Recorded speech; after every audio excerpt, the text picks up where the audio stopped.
Hello साहेब, नमस्कार. मनोज जाधव बोलतोय. नमस्कार. आलो होतो कार्यालयामध्ये. आपले ते एक छोटंसं आंदोलन होतं. मुंबईला आहे मी. हां हां हां. मग तुमचं कोण? सोमवारी भेटू. हां सोमवारी. नाही नाही, पण आज त्यांचं आंदोलन होतं छोटंसं कुणाचं? आमचं. हां. मग ते आपलं पवित्र पाय पूजन करायचे होते. पाद्यपूजन कार्यक्रम होता आज. नेमकं आता कुणाचं पूजायचं आम्ही पाय आता आज? कसं आंदोलन आहे?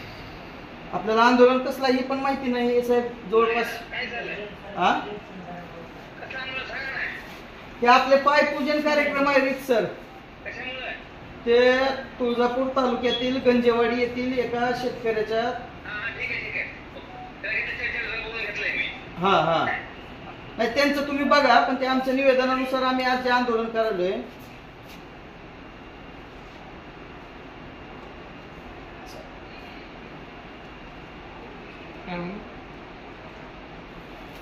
ठीक आहे, त्याला बोलवून घेतलंय. ही गोष्ट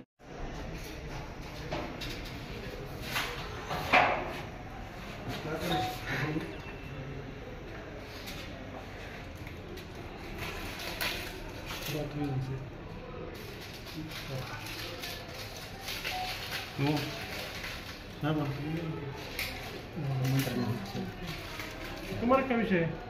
आप बोले ना, फिर साहब को बोले, अंदर पूछो, वरिष्ठ अधिकारी को जाओ तो।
आज या ठिकाणी आपण धाराशिव जिल्ह्याच्या जिल्हा मृतसंधारण अधिकारी यांच्या कार्यालयात आहोत.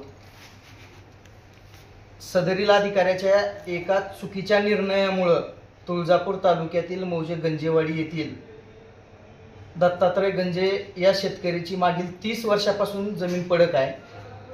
त्या शेतकऱ्यानं 15 वर्षे या कार्यालयात खेटे घातले. अधिकाऱ्यावर अधिकारी बदलून गेले, पण त्यांना न्याय मिळाला नाही.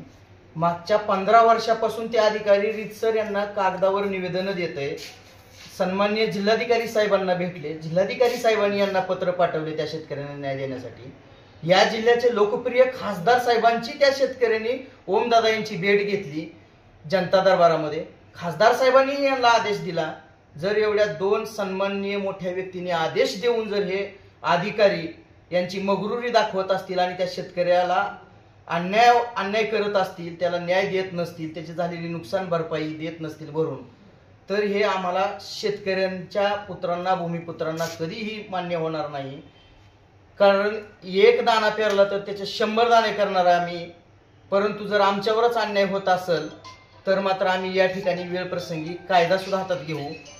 या अधिकाऱ्यांना आम्ही रीतसर लेखी निवेदन दिलेलं होतं 1 महिन्यापूर्वी.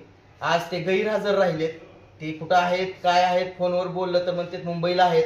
नशिबानं त्यांनी आज फोन उचलला. फोन उचलित नाहीत.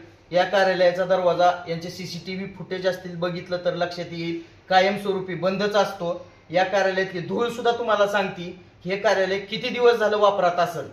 या ठिकाणी असलेली धूळ तुम्हाला दिसून येईल. सगळ्यात महत्त्वाचं, त्या शेतकऱ्याला जोपर्यंत न्याय मिळत नाही तोपर्यंत आम्ही यांना दिलेल्या पूर्वीच्या निवेदनाप्रमाणे सगळे आंदोलन आम्ही या ठिकाणी यांच्या कार्यालयामध्ये पार पाडू.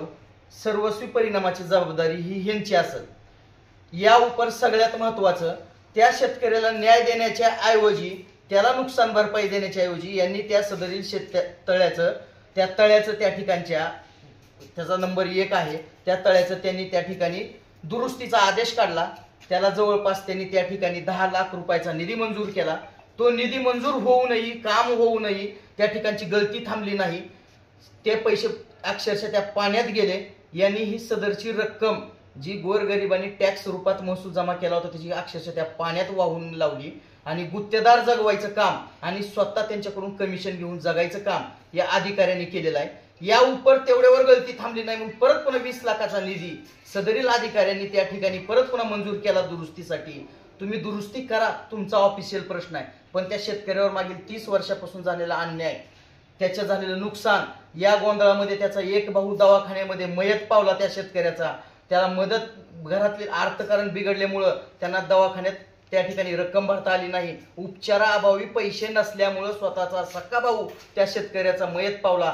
त्यांच्याच वावरात जे आज या ठिकाणी पाणी साचलेलं आहे त्या पाण्याचेच आज या पवित्र पाण्याच्या गंगाजलाच्या हस्तेच त्यांच्या या कार्यालयाचं आज या ठिकाणी आम्ही पादुका पूजन केलेलं आहे. खरं तर आज आम्हाला त्यांचं पाय पूजन करायचं होतं, त्यांचे पवित्र पाय पूजन करायचे होते, परंतु ते या ठिकाणी उपस्थित न राहिल्यामुळं आम्ही या ठिकाणी पादुका पूजन आंदोलन केलेलं आहे.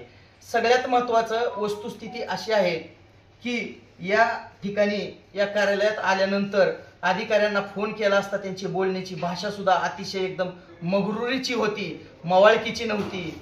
अहो साहेब, तुम्ही शेतकऱ्यांसाठी, शेतकऱ्याच्या कल्याणासाठी या खुर्चीवर बसलात, त्यांना बोलण्याची भाषा तरी कमीत कमी निदान तुमची चांगल्या दर्जाची ठेवा, जेणेकरून या कार्यालयात आल्यानंतर शेतकऱ्यांना मान सन्मान होईल. या देशाचा मान सन्मान उंचावण्याचं काम जर शेतकरी करत असेल तर तुम्ही सुद्धा त्याला योग्य भाषेत बोललं पाहिजे. यासाठी आज हे आमचं आंदोलन होतं. येणाऱ्या काळामध्ये जर या अधिकाऱ्यांनी आमच्या त्या शेतकऱ्याला न्याय नाही दिला तर यापूर्वी ठरल्याप्रमाणे पवित्र सगळी आमची आंदोलनं ठरलेल्या दिवशी, ठरलेल्या वेळेत होतील.